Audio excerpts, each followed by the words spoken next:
The fate of hundreds of thousands of Afghans living in Pakistan is hanging in the balance. The Pakistani government has set a deadline for tomorrow, November 1st, for all undocumented migrants to leave the country or face deportation. The ultimatum primarily affects Afghans. Some 1.7 million currently live in neighboring Pakistan without legal status. But with their homeland mired in conflict and its economy in tatters, going home entails grave risks and uncertainty. At home with two of his children, Khabon Hamayoun's worries may appear far away. But like many other Afghan refugees in Pakistan, they're fully on his mind.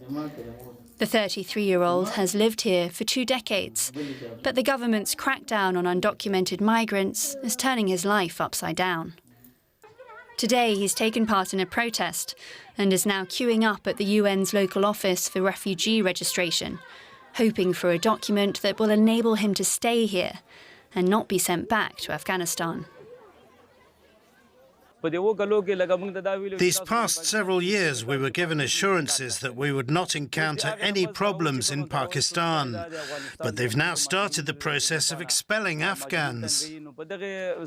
That's why we are protesting. The owner of the house where I live has also warned us to leave. And if we don't, they will contact the local police. And then the police will take legal action against us.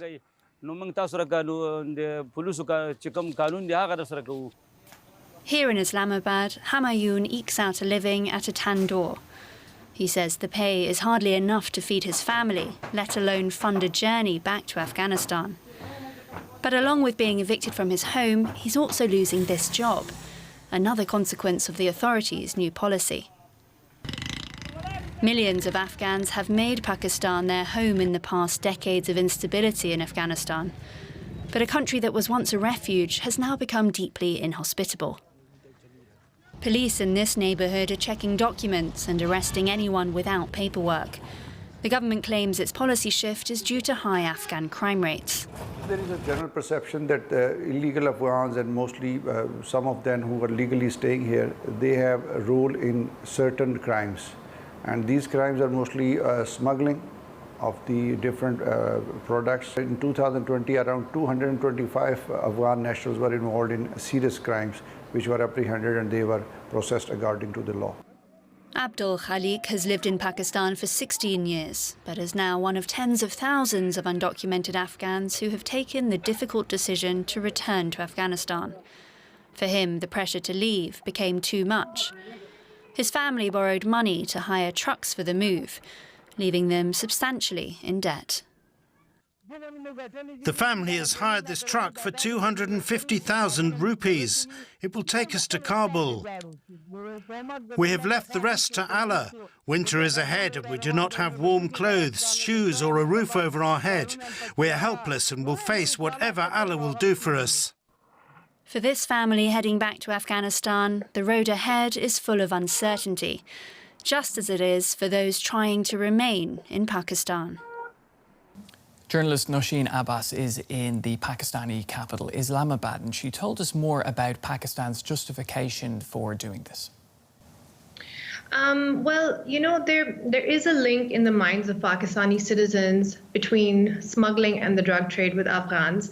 But whether this link has a grain of truth or is broadly true is impossible to assess.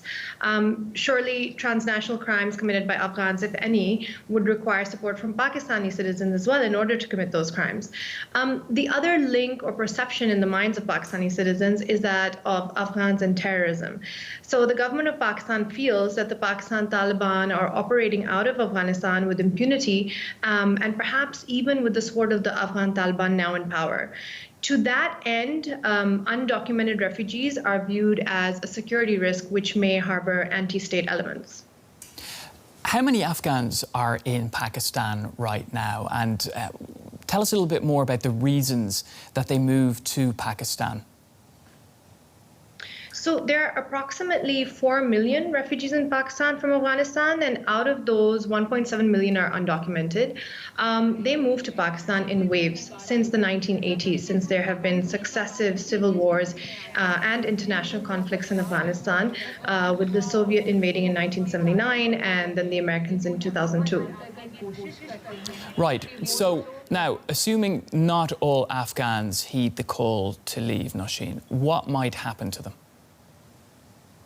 So Afghans who do not heed the call to leave may be found forcefully ejected, at least according to the posturing by the state as of today. Whether doing this on such a large scale is feasible, we will have to see, since this is one of the largest refugee populations in the world. But have they spoken about what exactly would happen to them, in the sense, would they be arrested, or what would happen? Well, many have actually faced harassment from the police, from authorities. There's a lot of their assets have also been forcefully taken. So there is this posturing from the state that if they do not comply, then they would probably face arrestment or forceful expulsion. All right, what do human rights groups and the United Nations have to say about the handling of these expulsions, or this plan against the Afghans who are in Pakistan? So according to Human Rights Watch, they want Pakistan to drop the November 1st deportation deadline and work with the UNHCR to resume registrations of Afghan asylum seekers.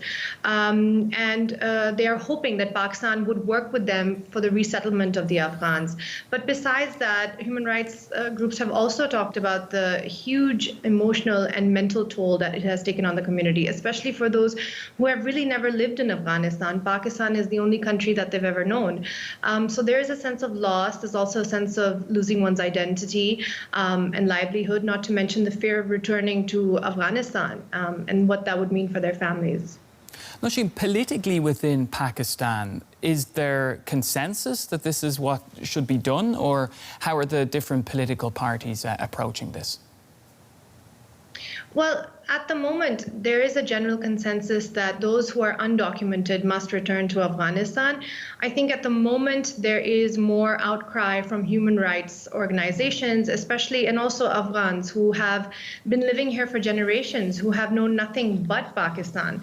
So really, at the moment, it is really the human rights groups and the Afghans themselves who are really trying to talk about this and trying to get attention from the Pakistani government to let them find a way to resettle and find their way out of Pakistan to safer havens if possible. For more on this, I'm joined now by Zia-ur-Rahman, a journalist in Karachi who's been following this story for us very closely. Zia, the deadline for undocumented migrants to leave Pakistan is fast approaching. Do we know how many Afghans have left the country now ahead of the deadline? Yeah, thank you. According to Pakistan authorities, by yesterday, more than 100,000 people have been returned to Afghanistan to border crossing, Torkham and Chaman. And most of them are volunteer, and some of them are arrested and forcibly deported. Give us a sense of the broader concerns that Afghans have as they face this dilemma of whether to stay or go. Yeah, they have more concern because the policy announced abruptly. They said that government should give us at least 6 months because we are living here for decades. We have businesses.